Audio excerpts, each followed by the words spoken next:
So I thought some of you might want to know the medical details about my journey. I know that um, when I got cancer in the beginning and even all the way through, I think I was very interested in other people's journeys.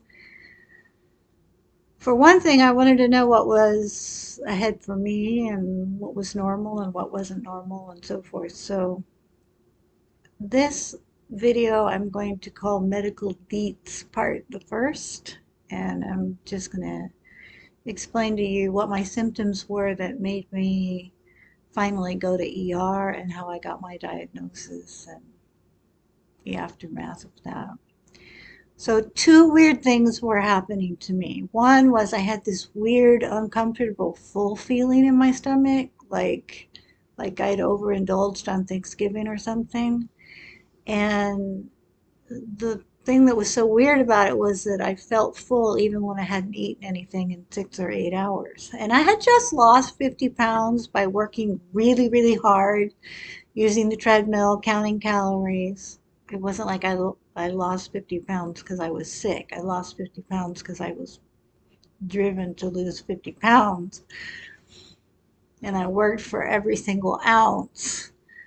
But I just thought, well, isn't that convenient that I have this full feeling even when I haven't eaten, since I'm trying to lose weight? Not always the most brilliant person in the world. So the other thing that happened was I developed this really sharp pain right around my spleen area on one side. And according to my phone records, this sudden escalation happened around May the 13th. And I had been trying to sleep for hours. I had all this pain. I thought it was going to go away with the heating pad and waiting. And after several hours, it occurred to me I have not had this much pain since I had an emergency appendectomy when I was 21 back in the 80s. That time I had had a nightmare that I had AIDS and I had a terrible stomach ache. And I woke up and I decided I probably did not have AIDS, but I definitely did have a terrible stomach ache. But I kept telling myself, it's a stomach ache. You're a grown up. It'll go away. So I got in the shower and I went to work. And my boss wasn't there when I got there. When she called in, I told her what was happening. She said, I'll be right there. And then I just like really calmly was like, I don't think I have insurance, so maybe I'm not that sick. Until finally I was like, take me now. The pain was extraordinary. And it turned out I did have acute appendicitis and I needed to have an appendectomy. So lying there on my bed on the 13th, I was thinking, this pain is as bad as that pain was, an 8 out of 10. And if that merited going to ER, maybe this does too. So I called Kaiser, and I don't think I talked to the most competent nurse in the world. But I think they thought that it might be my heart, so they told me, yeah, you should come in. But I considered that a CYA response. I really didn't want to go in. I didn't want to take up hospital resources during a pandemic. And I didn't want to be humiliated if they told me it was irritable bowel syndrome or some crap like that. I've had that. This was not that, but I expected to be told that. And then the most compelling reason I didn't want to go in was because I was participating in a Facebook Live service for my church every Sunday that I read for, and we had this little cohort of people who all super self-isolated so we wouldn't give each other COVID. And also, I had a dear friend in the risk category who was going to be having back surgery, and I didn't want to give her COVID. So I didn't want to go to the hospital and risk getting exposed to COVID and then pass it around. So that was my most compelling reason. There may have been other reasons, but so it was the hardest thing in the world for me to call my friends in the middle of the night, but I called my three best friends and they were all snoozing away, naturally. And I didn't take that as a sign, but I considered myself to have done due diligence. I was talking to my sister through Facebook Messenger and I took some leave. I got in the shower because I hadn't washed my hair, and I thought if I do go to the hospital and they keep me for a day or two, I don't want to feel disgusting. So I'm in terrible pain, but I'm taking a shower. And while I was in the shower, I had this really painful, awkward conversation with myself. On the one hand, I was saying you need to take care of yourself so that you won't be a hypocrite when you try to convince those that you love that they need to demonstrate self love by taking care of themselves. On the other hand, if this is nothing and I have to sit out loving people the way I want to for several weeks in self quarantine, I just can't stomach that, so to speak.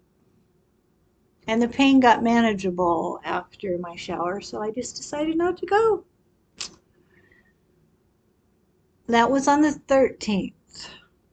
7 days later, on Wednesday the 20th, I got a WTF email from my dean asking me why there was nothing in my online course shelf for my new class, and I was mortified. When I explained to her that I had been trying not to go to ER for several days, I was so surprised by her compassionate response. I have no idea why I was so surprised by her compassion. She's perfectly lovely. It's just that we've only ever talked about professional things. So I had minimal pain for a while and then it escalated again. And I had a televisit on Wednesday, the 20th, with a doctor with whom I was also not very impressed. I told her I had not had so much pain since my appendectomy 30 years ago, and that the pain was right where my spleen is, and I had this terrible fullness in my stomach, which is a spleen symptom. And she informed me that my spleen was in the front, not in the back. And I felt that she really minimized my pain and my symptoms, and she suggested that it might be irritable bowel syndrome, which made me a little bit irritable. She basically told me to wait for my appointment with my primary on Friday, and I acquiesced because that is what I do. Also because I really did not want to go in. But I was waiting for permission again. I was waiting for permission to ask for attention to my pain, and she didn't give it to me.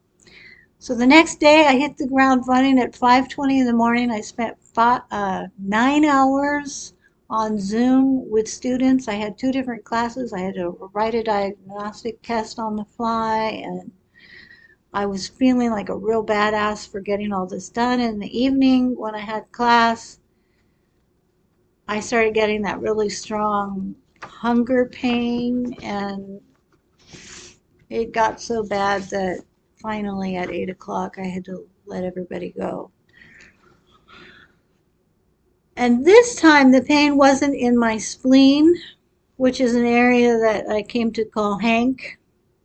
And the pain that I was having was right under my rib cage in my pancreas stomach area, which I have since named Wilhelmina. And that started out my evening of torture. But I associated this pain with gas, so I searched all over my apartment and scrounged up some almost certainly expired Gas X soft gels, which usually resolve the pain in an hour or so, but after 2 hours I was still in a lot of pain. I found some more and took them. After 7 hours of being in intense pain at an 8 out of 10, I decided to break down and call the ER peeps again. And this time, the doctor who called me back was a very compassionate woman. And she said, I understand your concerns about COVID, but you have been dealing with this pain for a very long time and you really need to come in and be seen. And finally, I felt like I was already being seen and like I had permission. So I left my home at 3:30 in the morning for a 5 a.m. appointment 20 miles away. By that time, I had had pain continuously for 11 hours. I can never find that facility. It's hidden in the trees with a sign the size of a postage stamp. And I drove around for a while, but I finally found it. This time I did not take a shower because I did not give a rat's backside what I looked like. But I did take my computer because I expected to be there for a while. When I got there, Kaiser had taken their clinic and turned it into an ER for the pandemic, basically. And at 5 o'clock in the morning, I appeared to be the only person in the facility. It was like a ghost town. So I wandered around and I found my people. And the nurses and the doctors were really compassionate and kind. They attended to my pain. They gave me some kind of medicine and they sent me for a CT. There was something in my urine that suggested the pancreatic cells were out of whack. There was something weird in my blood. But when the CT results came back, the ER doctor looked at me with compassion, which is no small feat when you're wearing a mask. And he told me there was a very tiny chance that it might just be a severe kidney infection, but that he was almost certain that it was pancreatic cancer. It blew my mind. For many years, I believed myself to be essentially immune to cancer because nobody in my family really gets cancer. And I did not in a million years expect those words to come out of his mouth. I was very calm and logical about it. I texted my closest friends. One of them called me immediately. They never let me feel alone. I felt like they were right there with me, even though it was just through text. They texted me constantly through the whole time. They never let me go. And I shall be eternally grateful for their presence that morning. After the CT, they sent me for an MRI. The tech told me to think pleasant thoughts, so I tried to picture the faces of the people that I love.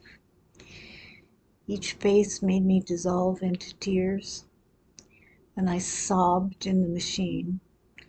It was so hard to stop sobbing and hold still for the imaging. Even when I focused on my cat, I sobbed. I will miss her. She will miss me. And all of these years I've been worried about how long she would live, and now it seemed like she would outlive me. And I just silently sobbed some more.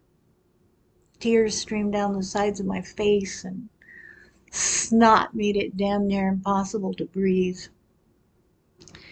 When they slid me back out, the tech asked me, "Why are you sad?" And I was thinking, are you for real? Like, I don't think anybody goes in there expecting to find buried treasure in the deep, dark recesses of her person. Who goes into an MRI not worrying that something really awful is going to show up? And in fact, the MRI results were even worse than the CT results. They found a mass in my pancreas, one on my kidney, one on my lung, and they think one on my tailbone. Some of what they found was in the tail of the pancreas, up by the spleen. Spleen, Dr. Dubious,